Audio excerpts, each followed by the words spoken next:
Hey everybody, Matty Ice here, and in today's video I'm going to be taking you through the new Grandmaster, the PsiOps Battleground Moon.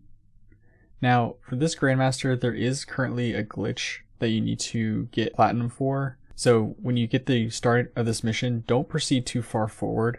That first kind of balcony area where you can see me shooting at these current enemies, you don't want to go past that spot. If you do, it's going to spawn a Lucent Hive, and that's kind of your indication that you messed up and that it's not going to give you Platinum at the end. So we do actually make that mistake here, but we decide to just keep progressing forward, and you'll see that at the end when we get the gold status. So for this opening section, just keep shooting everything from a distance, and I really recommend using Wish Ender here. Not only is it anti-barrier, which is one of the two champs you're going to be facing, but it's also really good at giving you super energy back and does pretty good damage. It's also a primary, so you never have to worry about your ammo, and I actually really like it throughout this whole Grandmaster. So that being said, let's actually talk about loadouts that you're going to use here. I personally like having one of each class in this one, but if you have a different team comp or whatever, like that's fine. I think the most important thing is having one hunter with invis. It just makes everything so much easier. If you don't have that situation, that's fine. It's not required. It's not necessary. It's just going to make your life a little easier. So if you do have a hunter, I recommend being invis with suppression grenades, and you want to use Omnioculus. You want to be able to go invis and make your team invis. It's just very helpful, and Omnioculus just helps you get that regen back on your invis. For warlocks, I really recommend a Phoenix protocol well. You want to be able to have your well up as much as possible, and Phoenix with Wish Ender, you can pretty much just chain supers on yourself, just back to back. And occasionally you just might need to pick up an orb or just wait a little bit. But for the most part, just chaining with yourself, it's really nice. It helps the team out. It generates orbs for them. And it's just overall great survivability. You could also go Strand or Stasis. Both of those are great options. Strand is always going to be a good choice in Grandmasters. You can suspend Lucent Hive and Champions. Never a bad call. For Titan, I really recommend either Bubble Titan for the orbs, extra damage, and just protection. Or again, Strand. Strand suspension on Titan is just super busted, super great with Heart of Inmost Light. Really recommend those loadouts. Weapon-wise, besides Wish Ender, I really recommend either a machine gun or a linear fusion for your heavy. And then your energy weapon, I like a glaive just because that also gives you the unstop potential, but you need something to deal with those unstops. So if you're relying solely on your abilities, that's fine. Just keep that in mind and choose your energy weapon appropriately. And auto-loading blinding grenade launcher, never a bad choice. But let's get back into the actual gameplay here. So when you see the notification change and the objective change in the top left, saying that you can proceed to the ritual chamber, that's when you know that you can progress through the rest of this area, and you won't have to worry about ruining your platinum run if you did it properly up to this point. If you didn't do it properly, you're still going to have to progress anyway, or you can choose to restart. The next thing you'll face is 2 barrier champs and a couple of Thrall. This is not going to be that difficult. There's a lot of cover around. Take out the Thrall and the champs just normally. Just don't get cocky and you'll be fine here. Getting into the ritual chamber, this is going to be the part where a lot of people will struggle. This is a very big open area with a little bit of cover, but the main threat here is the constantly spawning enemies and the light-bearing hive. So what I recommend doing here is going directly straight forward on the bridge and using where this heavy box is, just kind of hide around this box and use this as your base. You get visibility on both sides, you've got cover from the middle, and overall I just like this area to start with. You have to dunk 4 motes essentially into each of these containers, so there's 4 at each section. My recommendation for this is to just take it slow. Each person can hold up to 3 motes. So I like to do either all in one, like a 3 and a 1 dunk, or just have your Invis Hunter just go out and collect whatever's necessary. So 2 and 2, 3 and 1, whatever you want to work out with. Once you've dunked all 4 at a single plate, a Streaker will spawn in the middle. I recommend taking that out as quickly as possible. And then there will be Lucent Hive that spawn on both sides. My recommendation for this is to just pick a side and just go for it. So I personally like to go to the left side of the room from the entrance. If you're looking back in the direction I am now, it's going to be on the right side of the room. It's kind of that blue, darker side. I like going there, but honestly, I think it's symmetrical, so you can go either side. But just make sure you focus the Lucent Hive, and then you can just use that new section as your new base. You kind of rinse and repeat, sending your Invis Hunter out, or whoever you think can tank the most damage, until you get the 4 dunks on this plate. And when you do, more champions appear. Focus the unstoppable first, because that's going to be the one that can ruin your run. The barrier kind of sticks to itself and doesn't put out as much damage. The unstop can absolutely destroy you. So focus that one first, stun it, unload your heavy, unload a super if you've got like a burst super, do what you gotta do. Once you've taken out the champs, you're just gonna kind of rinse and repeat using this area again as your home base. My recommendation again, just send out your Invis Hunter to pick up those motes and dunk them while you stay at that home base. And if you need to, you can slowly push up around toward the entrance and then work your way over. Once you finish the dunking, most things will despawn, but a couple of acolytes and thrall will kind of stick around. Just clear them out, use this time to just kind of recover, grab ammo, do whatever you need to do.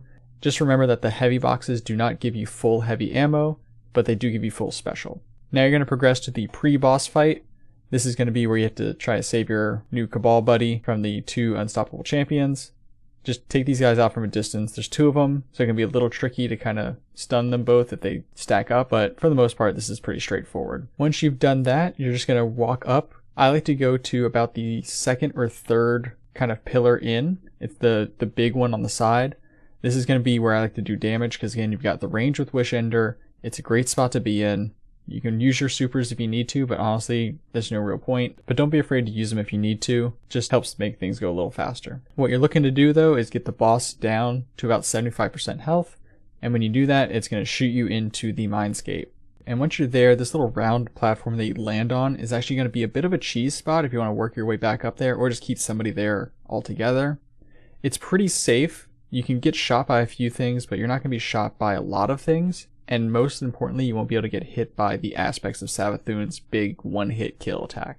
Now, before you start this out, I recommend you put a tether in the middle and plant your well wherever you want to stay. I like to stay on this right side to start with. You do this because when you activate the fight with the scepter in the middle, it actually refills everyone on the team's super energy. So if you have one-off supers like Bubble, Well, Tether, just use those to start with. You're going to get that back and you can just get a free 20 seconds of extra damage, extra orbs on the ground. It's just kind of nice all around. So like I said, I like to start on this right side first, clear the ads initially, and then focus on the boss. The boss does do a good bit of damage, and when it's in super, it actually does have similar attacks to the aspects of Savathun, including the little call lightning attack. This does not one-shot you in a well with 2 arc resists. It might one-shot you if you don't have any arc resists. It definitely will if you're outside of a well, but the point is, this will not. The aspect of Savathun's will. So you don't have to worry about this one as much if you're in a well. Just focus on killing those ads and doing damage to the boss. You want to clear the boss out as quickly as possible, and when that happens, 2 champions will spawn. Take out the unstoppable champion first, just like before, and then focus on the barrier champ and then the aspects of Savathun. My strategy for the aspects are actually pretty simple. Just keep your distance and pay attention to where Savathun is. You don't want to get blindsided. You don't want to get hit by that call lightning attack. You can take a few hits from just the shots, but it's going to be a lot like Lightblade in the sense of you can only take like 1 or 2 of those. Otherwise, use the cheese spot if you have to. I personally don't like to, but if you are, anyone else who's down in the actual arena is going to be used to bait shots and bait attacks. Now, once you've cleared everything out to an appropriate level, you need to grab the spear.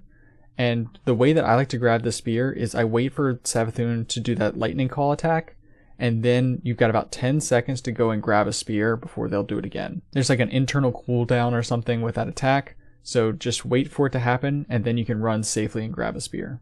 Once you've grabbed a spear, don't forget you can blink with it using your grenade button. It's actually very useful not only for mobility and dodging attacks, but just to like make sure you don't fall off the map, or if you're just in a bad situation, you can double blink. And it's also a way to get back to that cheese spot. So you can see in this situation, I'm waiting for Savathun to call the lightning before I grab my spear, and then I just go up and just hover and shoot. Each spear, if you land all your shots pretty regularly, can do about 1/3 of the health of the aspect. So if all 3 of you do it at once, you could probably just wipe through an aspect pretty quickly. Once you've cleared that aspect out, it's time to do the next 1/3 of the boss's health. For this portion of the fight, I actually like to be on the left side of the map, kind of where the reddish area is as opposed to the bluish area. And that's because on the right side is a hive ship that drops off enemies, and that's kind of indicating where the enemies are going to be spawning for that whole section of this encounter. So you want to alternate sides. So for that middle chunk, you want to be on this left side. For the final chunk, you want to be on the right side. Also on the left side is this nice little cubby hole. This is a great area to just like kind of rest, recuperate, regather, whatever you need to do. and just use that to your advantage if you're ever in trouble. Now, once you get the boss to the final health gate, 2 aspects are going to spawn along with an ogre in the middle. If you're on well, I like to plant your well kind of in the middle, probably more toward the back than I do in this example, just so you're out of range of those lightning attacks. But you want to kill the ogre. It's not a champion, it's just a regular ogre, but it still can output a ton of damage.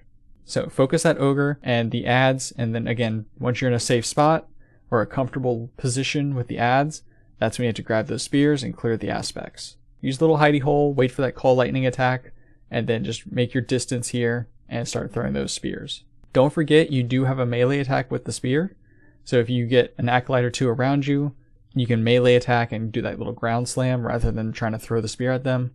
It is kind of nice.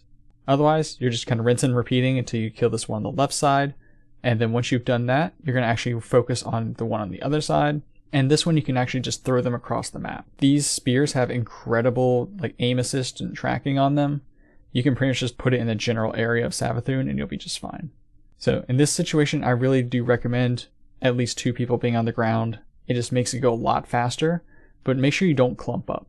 You don't want to just get team wiped by one attack from Savathûn, and it would just ruin your entire day. So if you're going to have more than one person down here, keep it spread out a little bit. The attack is somewhat predictable in its pathing, and it's got a very limited range, so just keep that in mind as you're going through this. Now, once you've cleared out all the aspects, again, you're doing the final health gate of the boss. The adds now spawn on this left side, so if you're going to plant a well, don't do where I did it, plant it on the right side. Or again, plant it in the back if you're doing the cheese spot. Otherwise, this is pretty much rinse and repeat. You're just dodging all the fire, killing the adds, damaging the boss with your Wish Ender or your heavy. You want to save heavy for either champions, the ogre, or the boss, because you have to use the spear for the aspects of Savathûn. Just don't waste your heavy on the adds. One last thing to remember, the boss does have a ghost, so when you get to that final little spit of health, make sure you have somebody in the general area. I like to be within there, 3 to 5 seconds after killing the boss, but with multiple of you and the boss not being able to hit that hard, you should be able to just kind of get right up in their face. But that is going to cover it for this Grandmaster. I personally found this one to be longer than Lightblade, but honestly a little bit easier. So if you're struggling, please feel free to reach out. I'd be more than happy to help you. This is one that I feel like a lot of people are going to struggle with, but I don't think it's going to be that hard to help guide people in. You just need a good team. I was able to do this no mic on an LFG. We did take about 40 minutes, but that's because we were trying to do that platinum bit at the beginning, and it's a little slow without those mics. So thank you all so much for watching. If you enjoyed this video or found it helpful, I would greatly appreciate it if you could like it and subscribe to the channel. It really helps me out. And with that being said, thank you all so much for watching, and I will see you in the next one.